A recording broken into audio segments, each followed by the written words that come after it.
বন্যা পরিস্থিতির খবর জানাতে কক্সবাজারের পেকুয়ায় আছেন সহকর্মী বুলবুল রেজা, চট্টগ্রামের শফিকুল আলম, বান্দরবানে এন জাকির এবং হবিগঞ্জে রাশেদ আহমদ খান। শুরুতেই যাচ্ছি বুলবুলের কাছে। বুলবুল, সকাল থেকে এখন পর্যন্ত আমরা কক্সবাজার জেলার পেকুয়া উপজেলার 3টি ইউনিয়নে গিয়েছিলাম। এই 3টি ইউনিয়নের সমস্ত বাসিন্দারা, বলা চলে 90% বাড়িঘর কিন্তু এখন পানির নিচে, অর্থাৎ এখানকার যারা বাসিন্দা রয়েছেন তারা কেউ বাড়িতে থাকার উপক্রম নেই, ফলে তারা বাধ্য হয়ে কেউ আশ্রয় কেন্দ্রে অবস্থান নিচ্ছেন, কেউ আবার আত্মীয় স্বজনের বাড়িতে অবস্থান নিচ্ছেন। অন্যদিকে আত্মীয় স্বজনের বাড়িতে যারা অবস্থান নিয়েছেন সেখানেও পানি উঠে যাওয়ার কারণে সেখান থেকেও তাদেরকে বের হয়ে যেতে হয়েছে নিরাপদ আশ্রয়ের খোঁজে। আমরা দেখেছি কেউ মূল সড়কেও অবস্থান নিয়েছে। অর্থাৎ গতকাল যে কিছুটা স্বস্তিতে ছিল এই এলাকার যারা বাসিন্দা, কারণ বৃষ্টি কমে গিয়েছিল, কিন্তু আজকে ভোর থেকে এখন পর্যন্ত কিন্তু বৃষ্টি হচ্ছে, ফলে এই যে বন্যা কবলিত এলাকার যারা বাসিন্দা তাদের কিন্তু আবার নতুন করে উদ্বেগ তৈরি হয়েছে। কারণ নতুন নতুন এলাকা যেখানে পানি ছিল না, বন্যার পানি, সেখানেও কিন্তু প্লাবিত হচ্ছে।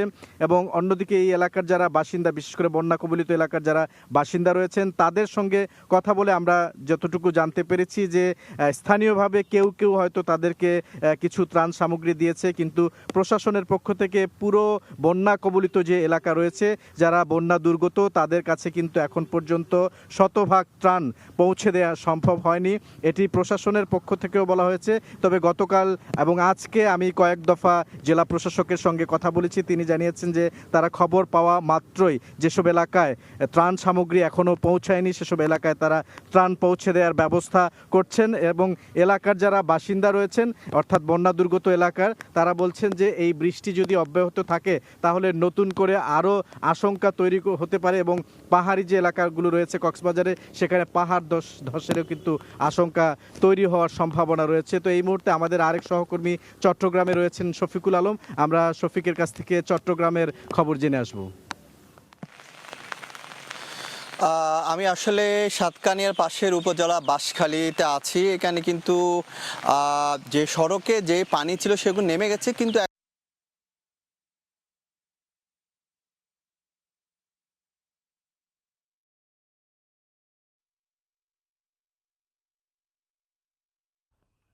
বলছেন যে আসলে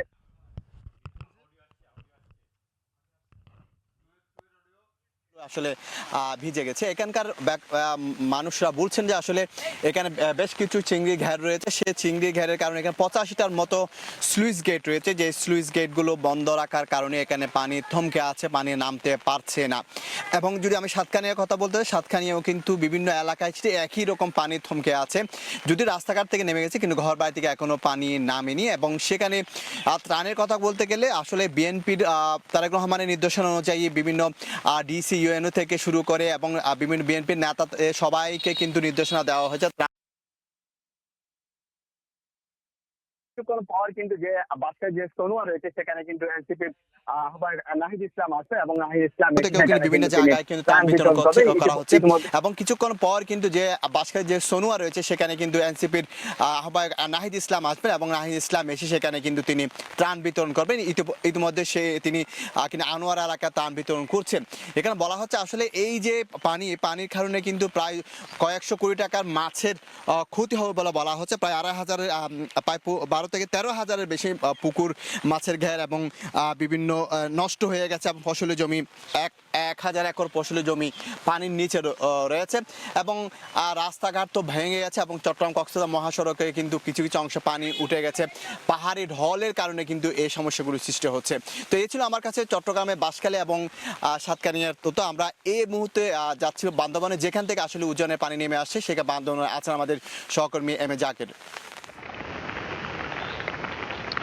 বান্দরবানের বন্যা পরিস্থিতি কিছুটা উন্নতি হয়েছে, বেশ কিছু অঞ্চল থেকে বন্যার পানি নামতে শুরু করেছে। সাঙ্গু মাতামুহুরী নদীর পানি এখনো কিন্তু বিপদসীমার উপর দিয়ে প্রবাহিত হচ্ছে। এই কারণে জেলা শহরের বেশ কিছু নিম্নাঞ্চলে এখনো মানুষ পানিতে নিমজ্জিত রয়েছে, বিশেষ করে শহরের আর্মিপাড়া, ওয়াবদা ব্রিজ, শেরে বাংলানগর, ইসলামপুর, বালাঘাটা, কালাঘাটা সহ জেলা শহরের বেশ কিছু নিম্নাঞ্চল এখনো পানিতে প্লাবিত রয়েছে। এই কারণে পানিবন্দী হয়ে রয়েছে প্রায় লক্ষাধিক মানুষ। জেলায় 220টি আশ্রয় কেন্দ্র খোলা হয়েছে। সেখানে এই মুহূর্তে 6,000-এর বেশি মানুষ আশ্রয় কেন্দ্র অবস্থান করছে। জেলা প্রশাসনের পক্ষ থেকে তাদেরকে শুকনো খাবার, রান্না করা খাবার প্রদান করা হলেও সবচেয়ে বেশি দুর্ভোগে পড়েছে পানিবন্দী যে মানুষগুলি রয়েছে বিভিন্ন পাড়ায়, তারা সবচেয়ে বেশি কষ্টের মধ্যে রয়েছে এই মুহূর্তে। কারণ 3-4 দিন ধরে পানিবন্দী থাকার কারণে তাদের ঘরের শুকনো খাবার, নিত্য প্রয়োজনীয় জিনিসপত্র শেষ হয়ে গেছে। তারা অনেকেই বাড়িঘর থেকে বের হতে পারছে না, এই কারণে তারা এইসব জিনিসপত্র সংগ্রহ করতেও পারছে না। আরেকটি বিষয়, প্রশাসনের পক্ষ থেকে আশ্রয় কেন্দ্রগুলোতে ত্রাণ সামগ্রী বিতরণ করা হলো। পানিবন্দী যে মানুষগুলি আছে এবং দুর্গম যে এলাকাগুলি রয়েছে, বিশেষ করে লেমুঝিরি, কুহালং সদরের আরো বেশ কিছু দুর্গম এলাকা রয়েছে, সেখানে কিন্তু আসলে যোগাযোগের দুর্গমতা এবং যাতায়াতের ব্যবস্থা না থাকায় সেখানে কিন্তু ত্রাণ পৌঁছানো সম্ভব হচ্ছে না। তো নদীর পানিও ধীরে ধীরে কমতে শুরু করেছে, তবে বৃষ্টিপাত অব্যাহত রয়েছে। ভারী বৃষ্টিপাত যদি অব্যাহত থাকে এই পরিস্থিতি কিন্তু আবার অবনতি হতে পারে। তো এই ছিল আমার কাছে বান্দরবানের বন্যা পরিস্থিতি নিয়ে সবশেষ খবর। এখন আমরা চলে যাব হবিগঞ্জে, সেখানে আছে সহকর্মী রাশেদ আহমেদ খান। টানা বর্ষণ ও পাহাড়ি ডলে হবিগঞ্জের প্রায় 35টি গ্রামে পর্যন্ত প্লাবিত হয়েছে এবং আমরা দেখেছি যে গত 3 দিন থেকে এখানে যে সাধারণ মানুষ যারা পানিবন্দী আছেন তারা চরম দুর্ভোগে রয়েছেন।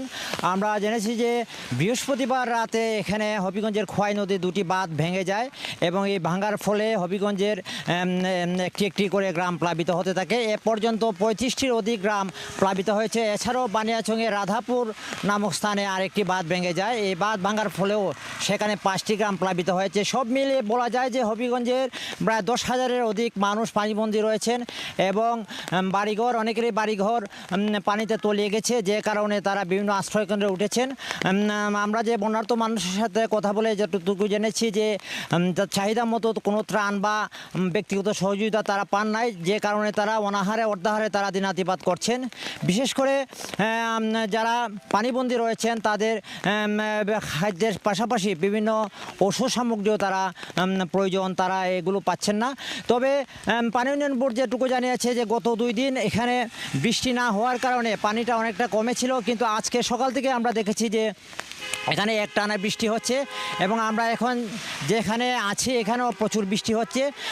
এটা বৃষ্টি হওয়ার কারণে একটি আশঙ্কা দেখা দিয়েছে যে আবার নদ নদীর পানি বৃদ্ধি পাবে। এখনও হবিগঞ্জের পর্যন্ত এখনও 3টি নদীর পানি বিপদসীমার উপর যে প্রবাহিত হচ্ছে, যে কারণে যদি আজকে আরও বৃষ্টি অব্যাহত থাকে তাহলে আরও নদ নদীর পানি বাড়বে এবং নদ নদীর পানি বাড়ার কারণে বিভিন্ন যে বাঁধ আছে, ক্ষতিগ্রস্ত বাঁধ আছে, এগুলো আক্রান্ত হওয়ার এবং ভেঙে যাওয়ার অনেকটা শঙ্কা রয়েছে। সব মিলিয়ে হবিগঞ্জে যে বন্যা পরিস্থিতি বলা যায় যে ক্রমশই অবনতি হচ্ছে এবং যে সাধারণ মানুষরা যারা আছেন তারা আসলে চরম দুর্ভোগে রয়েছেন। তারা জানিয়েছেন যে তাদেরকে সরকারি দপ্তর থেকে তাদেরকে যাতে জরুরি সহযোগিতা পাঠানো হয় এবং সব মিলিয়ে বলা যায় যে এখানে বন্যার্ত মানুষের পাশে জরুরি ভিত্তিতে সহযোগিতা দরকার এবং তাদের জরুরি সহযোগিতা না হলে তারা অনেক বিপাকে পড়বেন। তো এই ছিল আজকে হবিগঞ্জের বন্যার্ত মানুষের সর্বশেষ খবর। বন্যা পরিস্থিতির সর্বশেষ খবর জানাতে বান্দরবান, হবিগঞ্জ, চট্টগ্রাম এবং কক্সবাজার থেকে যুক্ত হয়েছিলেন সহকর্মীরা।